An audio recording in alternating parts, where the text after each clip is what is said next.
Parliament ఎన్నిక సన్నాహ సమావేశంలో మంత్రి కెప్టెన్ ఉత్తమ్ కుమార్ రెడ్డి మాట్లాడుతూ కుందూరు రఘువీరారెడ్డిని హుజూర్ నగర్ నియోజకవర్గం నుండి 1,00,000 ఓట్ల మెజార్టీతో గెలిపిస్తానని మాటిస్తున్నాను. ప్రతిపక్షాలపై విరుచుకుపడుతూ టీఆర్ఎస్ పార్టీ రాష్ట్రంలోనే ఇక ఉండదు అని ఉత్తమ్ కుమార్ రెడ్డి జోస్యం చెప్పారు. బీజేపీ గవర్నమెంట్ కేంద్రంలో మరోసారి వస్తే నరేంద్ర మోడీ ప్రధానమంత్రి అయితే రాజ్యాంగం నిర్వీర్యం చేస్తానని ఇప్పటికే రాజ్యాంగాన్ని పలుమార్లు మార్చారని మంత్రి గారు అన్నారు. హుజూర్ నగర్ నియోజకవర్గ ప్రజలకు ఇదివరకే మాట ఇచ్చినటువంటి ఏమన్నా కార్యక్రమాలు ఉంటే ఎన్నికల కోడ్ అయినాక నా దృష్టికి తీసుకురావచ్చు. తెలంగాణ కాంగ్రెస్ ప్రభుత్వం సమర్థవంతంగా పనిచేస్తుందని ముఖ్యమంత్రిగా రేవంత్ రెడ్డి, ఉప ముఖ్యమంత్రిగా బట్టి విక్రమార్క, మిగతా మంత్రులు అందరికీ కూడా ఒక క్రికెట్ టీం లాగా పనిచేస్తూ తెలంగాణలో ప్రతి విషయంలో గాని, విద్యుత్ విషయంలో గాని, వడ్ల ధాన్యం కొనుగోలు విషయంలో గాని రాజీ పడే ప్రసక్తి లేదని, ఎంత ఖర్చైనా లిఫ్ట్ ఇరిగేషన్లు గాని సమర్థవంతంగా పనిచేస్తాయని, ప్రతి రైతుకు న్యాయం చేస్తామని అన్నారు.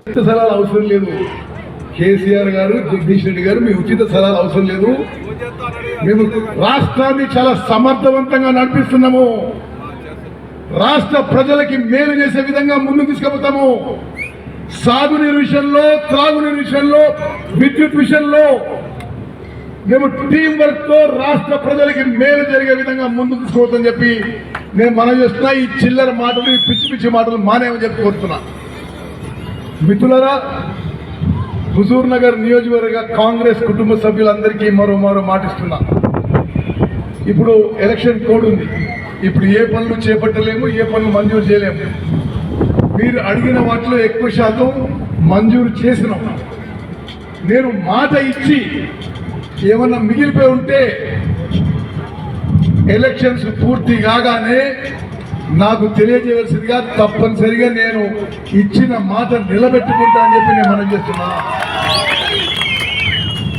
జానారెడ్డి గారు, చంద్రరావు గారు అందరూ చాలా, సాంశివరావు గారు చాలా అనుభవజ్ఞులు, రాజకీయాల్లో నాకంటే సీనియర్స్.